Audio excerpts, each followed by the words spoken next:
Hello everyone and welcome to this episode of Cloud Bytes TV, where it's all about helping you be the best Salesforce admin, developer, architect or consultant that you can be.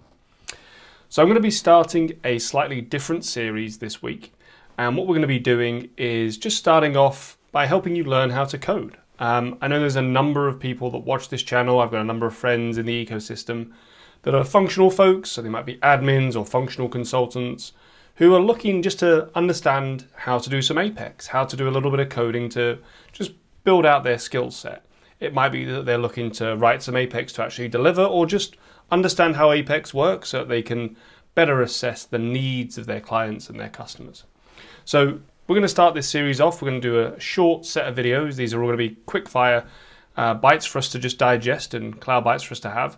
And today's episode is going to be on what is Apex to start off with. And this is a question that I've been asked hundreds of times. And I know that there's an answer that's out there, but let's just dive into a little bit of what it is.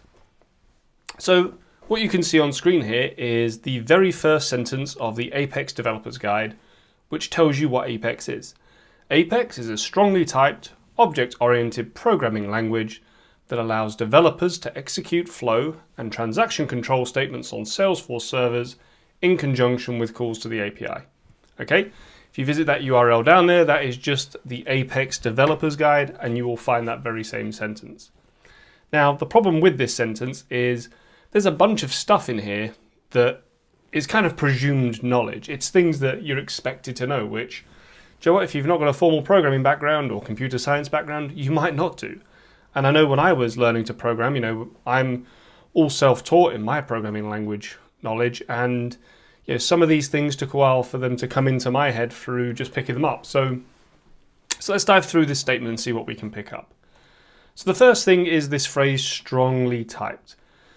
What does strongly typed mean? Well, when it comes to programming languages, we have strongly typed languages and we have weakly typed languages. And the difference really is about declaration of data.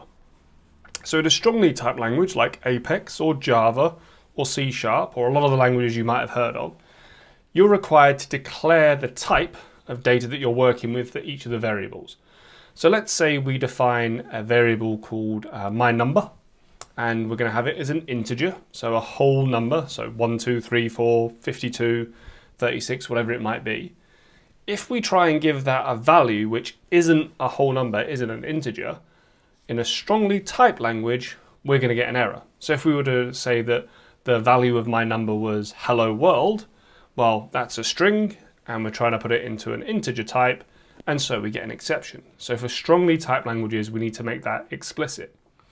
Weakly typed or loosely typed languages, such as JavaScript, which is used in the front end of Lightning Web Components, well, they don't require you to do this, so you can define variables and put in any values you want.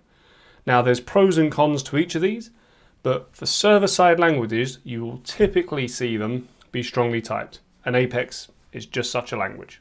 So all the word strongly typed means is that we have to define our variable data types, and we have to stick with them, otherwise we're going to get an error. The next thing I want to talk about is the phrase object-oriented. So programming languages that are object-oriented are a specific category or specific class of programming languages, And these languages revolve around the idea of defining data types, which ties in nicely with our strong typing, that have functions and properties and attributes all bundled together in a neat object structure. And object-oriented languages have some unique things they can do with inheritance and what's called polymorphism, and we'll talk about those further down the line in a later video. But what's key here to know is that in an object-oriented language, you define an object and a class. So when we do a class definition, we're defining what our object looks like, and that's going to have a series of methods and a series of properties that define what that data type is and what it can do. Okay, and that's all that object-oriented means. It means that we're going to define a series of classes and objects that allow us to have different methods and different functions we can run on different data types. There are other types and categories of programming language out there. I'm not going to dive into them In this video, I think it's a little bit off topic, quite frankly, and on Salesforce, you're not really going to deal with any others. So just be aware that when you see object-oriented, it means we're going to be dealing with class definitions and the nice things we can do around that, so defining our data types and the structures with them. Okay, so again, strongly typed just means we have some data types we're going to define. Object-oriented means that we define these data types pretty much as objects we're going to be using on the platform. So that is, it has an attribute and some functions. The final piece then is this phrase allows developers to execute flow and transaction control statements on the Salesforce servers. All this means, in real simple terms, is that you can just change your data and do some decisions with Apex. What this is saying is that if you have some Apex code, it allows you to take the data you have, make decisions upon it, and control the flow of your program and your solution as you desire. So it's a lot of words around that, but do you know what? It's a very nice way of putting it. The final thing then is the phrase in conjunction with calls to the API.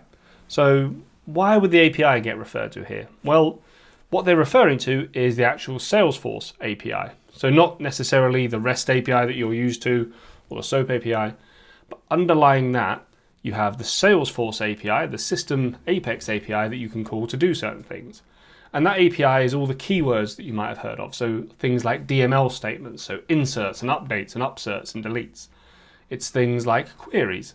All of these things are calls that go to an underlying API provided by Salesforce that enable you to interact with the Salesforce system, okay? So when it says an API, you can call out to the REST API or the SOAP API or other platform APIs. But here, in particular, it means that you can call the underlying Salesforce API to do different transactions and different interactions with the Salesforce system. And that's all it is. So hopefully now you've got a better understanding of what Apex is, and this one statement that really nicely defines what Apex is as a language is a bit clearer to you. Thank you for watching. I hope you've enjoyed it. If so, please leave a comment below, hit like, hit subscribe. Remember to click the notification so you can get the next video, and I look forward to seeing you on the next one when we'll go further into this Intro to Apex series.